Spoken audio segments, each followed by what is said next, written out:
আমার স্নেহের শিক্ষার্থী বন্ধুরা, তোমাদেরকে আরও একটি ক্লাসে স্বাগত জানাই। আমি মোহাম্মদ হাসান আলী, শিক্ষক, Saint Gregory's School and College. নবম দশম শ্রেণীর শিক্ষার্থী বন্ধুরা, জীববিজ্ঞান ক্লাসে তোমাদেরকে আবারও স্বাগত জানাচ্ছি। শিক্ষার্থী বন্ধুরা, আমরা আজকে কোন টপিকস নিয়ে আলোচনা করছি তা চিত্রের মধ্যে দিয়ে আমরা বুঝতে পারবো। প্রথম চিত্রটা দেখো, কিছু উদ্ভিদকে আমরা কিছু পাত্রের মধ্যে দেখতে পাচ্ছি। আর দ্বিতীয় চিত্রে একটু লক্ষ্য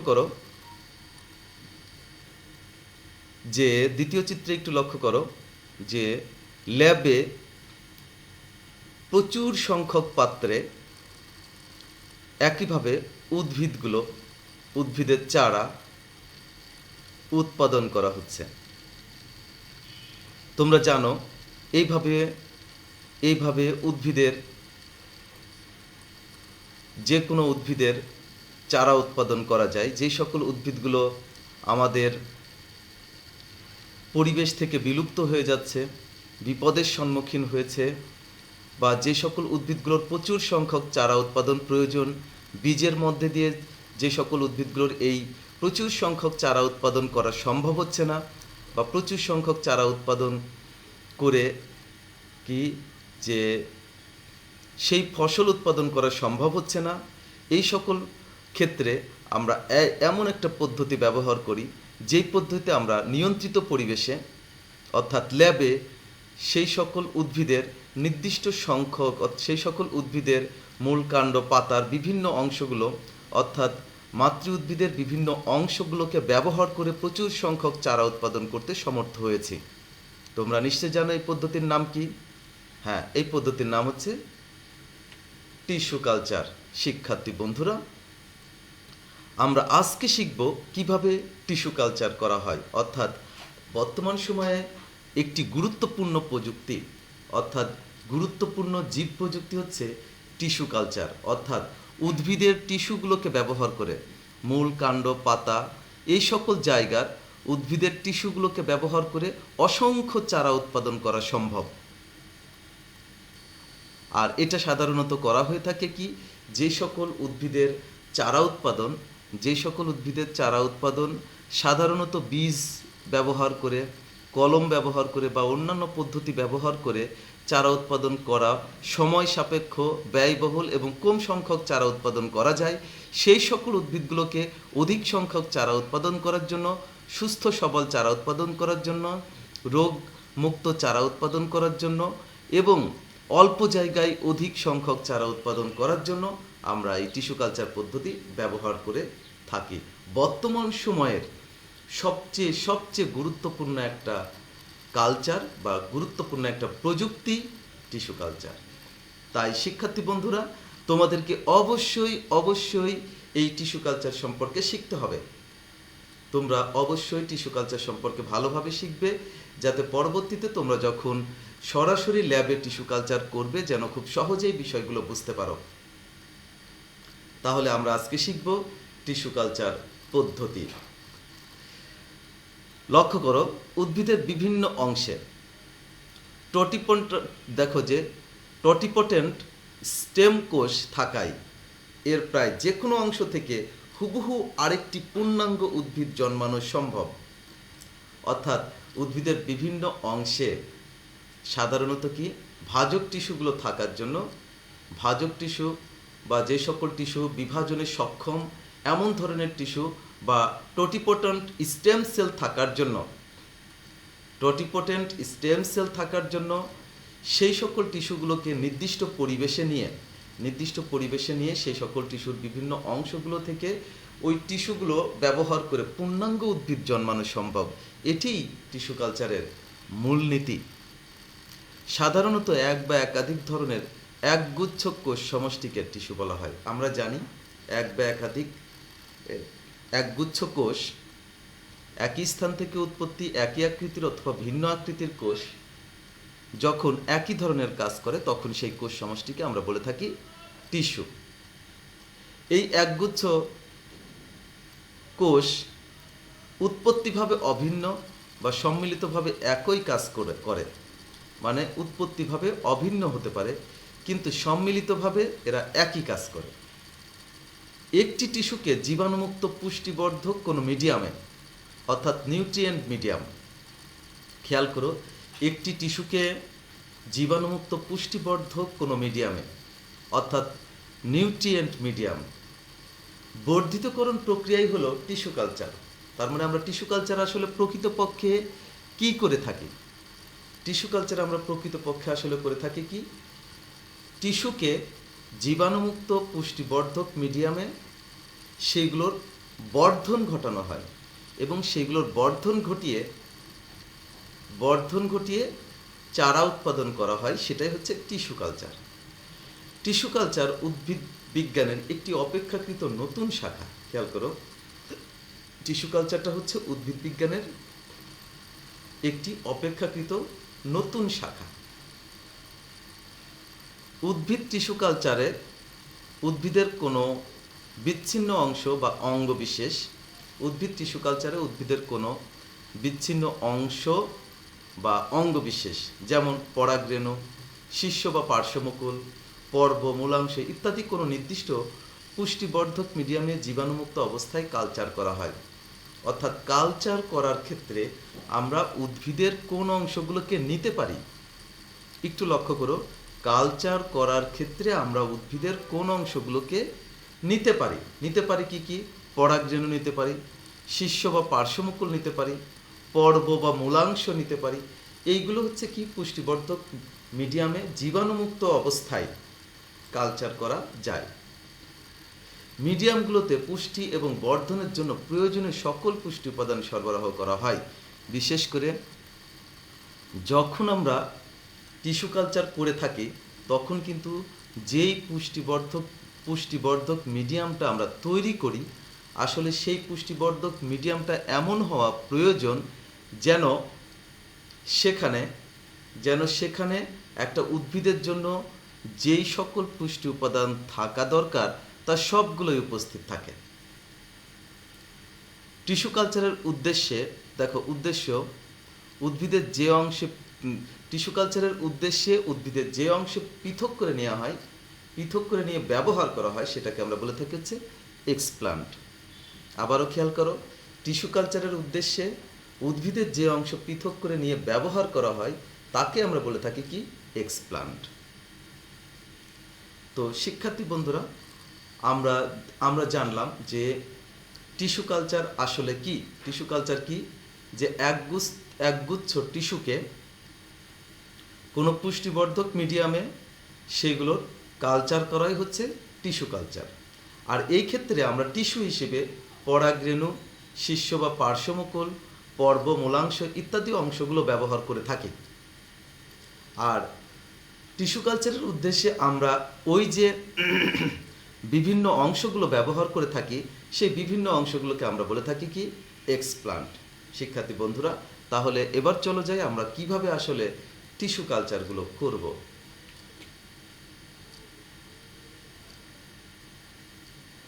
টিস্যু কালচার প্রযুক্তির ধাপসমূহ। প্রথমেই দেখো, আমাদের যে কাজটা করতে হবে সেটা হচ্ছে মাতৃ উদ্ভিদ নির্বাচন করতে হবে। অর্থাৎ এমন একটা মাতৃ উদ্ভিদ নির্বাচন করতে হবে যেন সেই মাতৃ উদ্ভিদটি উন্নত গুণসম্পন্ন, স্বাস্থ্যবান এবং রোগমুক্ত হয়। অর্থাৎ আমরা যে এক্সপ্লান্টের জন্য যেটা নির্বাচন করব, এক্সপ্লান্টের জন্য যেই উদ্ভিদটা নির্বাচন করব, অবশ্যই সেই উদ্ভিদটা উন্নত গুণসম্পন্ন, স্বাস্থ্যবান এবং রোগমুক্ত হওয়া প্রয়োজন। দ্বিতীয়ত দেখো, আবাদ মাধ্যম তৈরি কিভাবে আমরা, অর্থাৎ যেখানে আমরা টিস্যুকে আবাদ করব, সেই মাধ্যমটা কেমন হবে। দেখো, আবাদ মাধ্যম তৈরি উদ্ভিদের বৃদ্ধির জন্য অত্যাবশ্যকীয় খনিজ পুষ্টি। আমরা জানি উদ্ভিদের বৃদ্ধির জন্য অত্যাবশ্যকীয় খনিজ পুষ্টি উপাদান কয়টা? 16টা। তার মধ্যে ম্যাক্রোনিউট্রিয়েন্ট হচ্ছে 10টা আর মাইক্রোনিউট্রিয়েন্ট 6টা। তো এই সকল পুষ্টি উপাদান, অর্থাৎ উদ্ভিদের বৃদ্ধির জন্য যে অত্যাবশ্যকীয় খনিজ পুষ্টি উপাদান, ভিটামিন, ফাইটোহরমোন, সুক্রোজ এবং প্রায় কঠিন মাধ্যম অর্থাৎ সেমিসলিড মাধ্যম তৈরির জন্য জমাট বাঁধার উপাদান হিসেবে ব্যবহার করা হয় কি অ্যাগার। সঠিক মাত্রায় মিশিয়ে আবাদ মাধ্যম তৈরি করতে হয়। তাহলে খেয়াল করো শিক্ষার্থী বন্ধুরা, যে যখন আমরা টিস্যু কালচার প্রযুক্তির জন্য যে আবাদ মাধ্যম তৈরি করব, সেই আবাদ মাধ্যমে উদ্ভিদের জন্য প্রয়োজনীয় সকল পুষ্টি, উদ্ভিদের বৃদ্ধির জন্য প্রয়োজনীয় সকল পুষ্টি উপাদান, ভিটামিন, ফাইটোহরমোন, সুক্রোজ এইগুলো থাকবেই। এবং সেগুলোকে আমরা কি করব, সেমি সলিড মানে প্রায় কঠিন অবস্থা তৈরি করার জন্য তার মধ্যে ব্যবহার করব কি অ্যাগার। এইভাবে আমরা মাধ্যমটা অর্থাৎ আবাদ মাধ্যমটা তৈরি করতে পারি। এবার আমরা কিভাবে আবাদ মাধ্যমকে জীবাণুমুক্ত করতে পারি। আবাদ মাধ্যমকে কিন্তু জীবাণুমুক্ত করা অত্যন্ত গুরুত্বপূর্ণ। অর্থাৎ আবাদ মাধ্যম জীবাণুযুক্ত থাকলে টিস্যু কালচার ক্ষতিগ্রস্ত হবে। টিস্যু কালচার ক্ষতিগ্রস্ত হবে, টিস্যুগুলো যখন কালচার হবে তখন রোগাক্রান্ত হবে, নষ্ট হয়ে যাবে। তার মানে আমাদেরকে অবশ্যই এই বিষয়টা খুবই ভালোভাবে খেয়াল করতে হবে। দেখো, জীবাণুমুক্ত আবাদ মাধ্যম প্রতিষ্ঠা। আবাদ মাধ্যমকে কাচের পাত্রে অর্থাৎ টেস্ট টিউব, কনিক্যাল ফ্লাস্কে নিয়ে তুলা বা প্লাস্টিকের ঢাকনা দিয়ে মুখ বন্ধ করতে হবে। প্রথমে কি করব, আমরা যেই মাধ্যমে আমরা যেটার মধ্যে আমরা টিস্যু কালচার করব, এটা করতে পারি টেস্ট টিউব, হতে পারে কনিক্যাল ফ্লাস্ক। তাহলে এই টেস্ট টিউব বা কনিক্যাল ফ্লাস্ক যেটাই ব্যবহার করি না কেন, তার মধ্যে কি করব, ওই যে আবাদ যে মাধ্যম তৈরি করেছিলাম, সেই আবাদ মাধ্যমটা তার মধ্যে ঢুকিয়ে তুলা দিয়ে বা প্লাস্টিক ঢাকনা দিয়ে মুখ বন্ধ করে দিতে হবে। পরবর্তীতে কি করব, অটোক্লেভ যন্ত্রে 121 ডিগ্রি সেলসিয়াস তাপমাত্রায় রেখে 121 ডিগ্রি সেলসিয়াস তাপমাত্রায় রেখে তারপরে 15 পাউন্ড পার স্কোয়ার ইঞ্চি চাপে 20 মিনিট রেখে জীবাণুমুক্ত করতে হবে।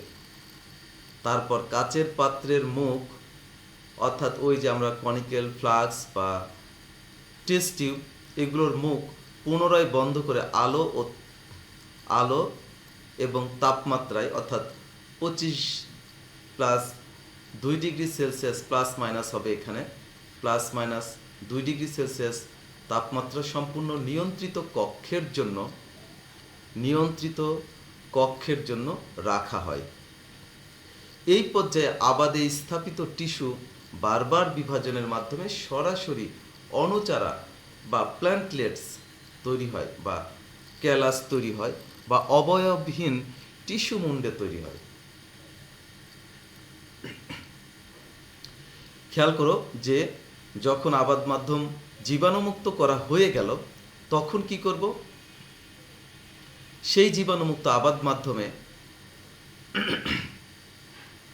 আমরা কি যে টিস্যুকে এক্সপ্লান্ট হিসেবে গ্রহণ করেছিলাম সেগুলোকে রাখব এবং দেখব যে পরবর্তীতে সেগুলো বারবার বিভাজিত হয়ে সরাসরি অণুচারা তৈরি হয় অথবা কেলাস বা অবয়বহীন টিস্যুমণ্ডে পরিণত হয়। এই টিস্যুমণ্ড থেকে পরবর্তী সময়ে পর্যায়ক্রমে একাধিক অণুচারা উৎপন্ন হয়ে থাকে।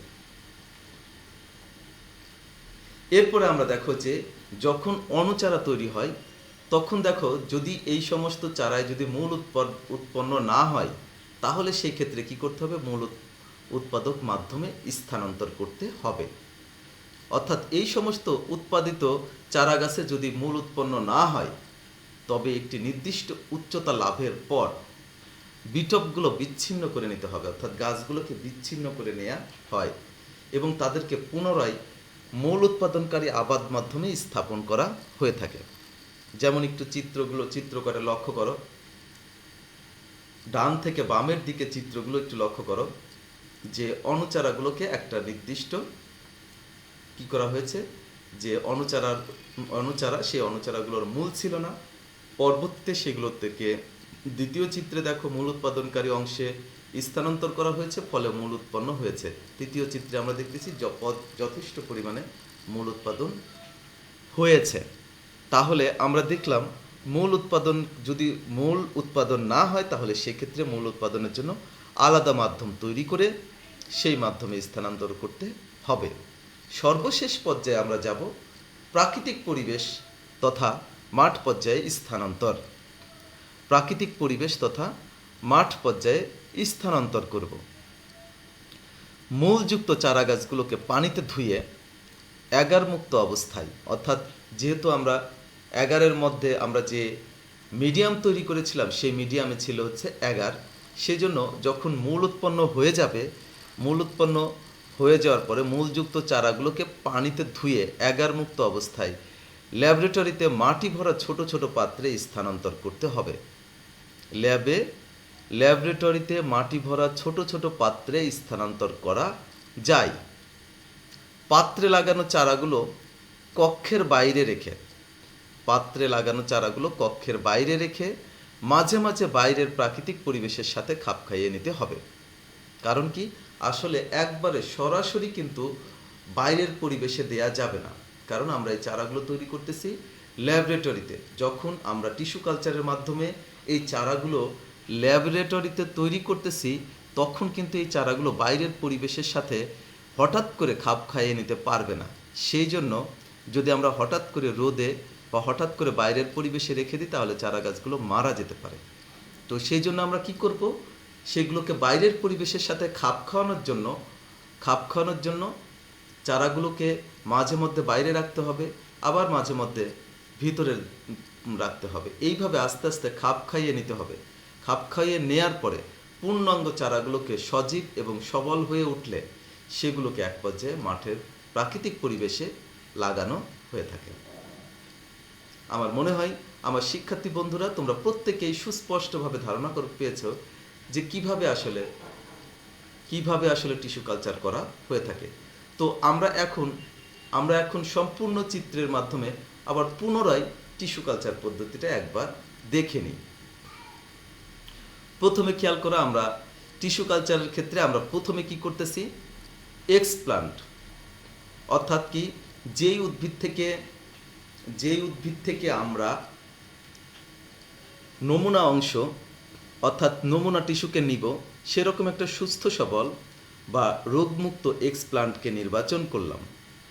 এরপরে কি করতে হবে, আবাদ মাধ্যম তৈরি করব। তোমরা জানো আবাদ মাধ্যম তৈরি করার ক্ষেত্রে কি করতে হয়।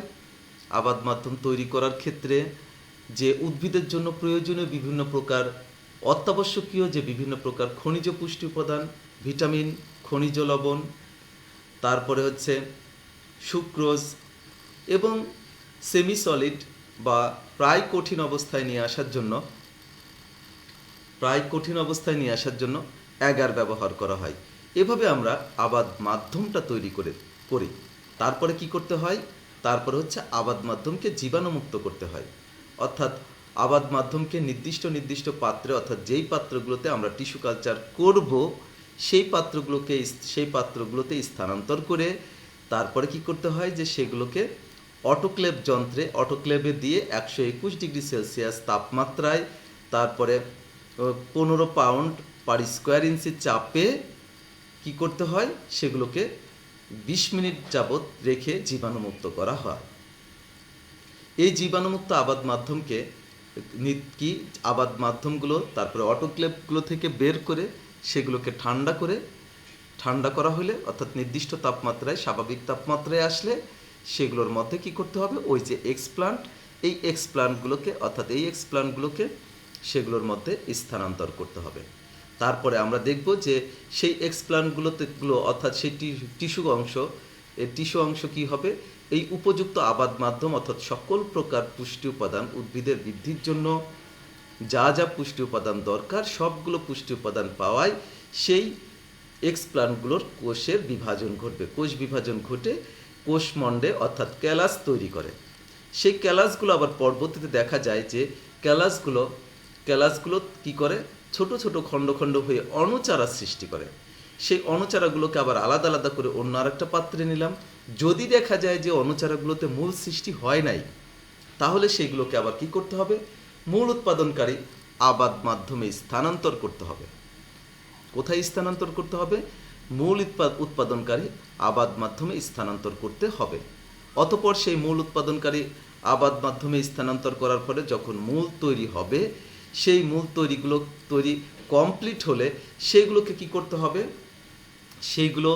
সেইগুলো অ্যাগার মাধ্যম থেকে, অর্থাৎ এই মাধ্যম থেকে উঠিয়ে ভালো করে পরিষ্কার পানি দিয়ে ধুয়ে মূলের থেকে অ্যাগারগুলোকে দূর করে ফেলতে হবে। দূর করে ফেলে তারপরে সেই চারাগুলোকে ল্যাবে ছোট ছোট মাটি ভরা পাত্রের মধ্যে লাগিয়ে দিতে হবে। অর্থাৎ এরপরে আমাদের যে কাজটা করতে হবে সেটা হচ্ছে কি, প্রাকৃতিক পরিবেশের সাথে খাপ খাওয়ানোর ব্যবস্থা করতে হবে। যখন ল্যাবরেটরিতে যখন মাটি ভরা পাত্রে যখন লাগানোর পরে সেগুলোকে মাঝে মধ্যে ল্যাবরেটরি থেকে বাইরের পরিবেশে নিয়ে আসতে হবে এবং আবার ভিতরে ঢুকাতে হবে। এভাবে মাঝে মধ্যে বাইরের পরিবেশে দিয়ে প্রাকৃতিক পরিবেশের সাথে খাপ খাইয়ে নিতে হবে। প্রাকৃতিক পরিবেশের সাথে খাপ খাওয়ানো হয়ে গেলে সেই চারাগুলো তখন মাঠে যখন দেখা যাবে যে চারাগুলো উপযুক্ত অবস্থায় এসেছে এবং মাঠে লাগানোর মতো উপযুক্ত পরিবেশে এসেছে, তখন কি করতে হবে, সে চারাগুলোকে প্রাকৃতিক পরিবেশে অর্থাৎ মাঠে লাগিয়ে কি করতে হবে, শস্য হলে শস্য উৎপাদন বা অন্যান্য উদ্ভিদের ক্ষেত্রেও সেই অন্যান্য উদ্ভিদগুলোর জন্য উপযুক্ত পরিবেশ অর্থাৎ মাঠে স্থানান্তর করে আমরা সেগুলো উৎপাদন করতে পারবো। এভাবে দেখো পর্যায়ক্রমিকভাবে একটির পর একটি কাজ নিয়ন্ত্রিত পরিবেশে সুন্দরভাবে সঠিকভাবে করলে আমরা অল্প সময়ে অধিক সংখ্যক চারা উৎপাদন করতে পারবো। এবং যে সকল উদ্ভিদের ক্ষেত্রে চারা উৎপাদন বীজের সাহায্যে কঠিন, সেই সকল উদ্ভিদগুলোর চারাও আমরা প্রচুর সংখ্যায় উৎপাদন করতে পারবো। তাহলে শিক্ষার্থী বন্ধুরা, আমার মনে হয় তোমরা সবাই টিস্যু কালচার প্রযুক্তিটা খুব সুন্দরভাবে সুস্পষ্টভাবে বুঝতে পেরেছ।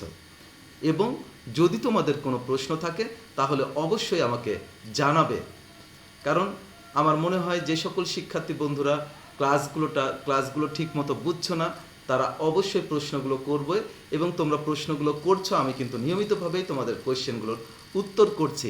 তবে তোমরা অধিকাংশ সময়ই কোয়েশ্চেন না করে লাইক দিয়ে রাখছো, সেটা না করে তোমাদের রোল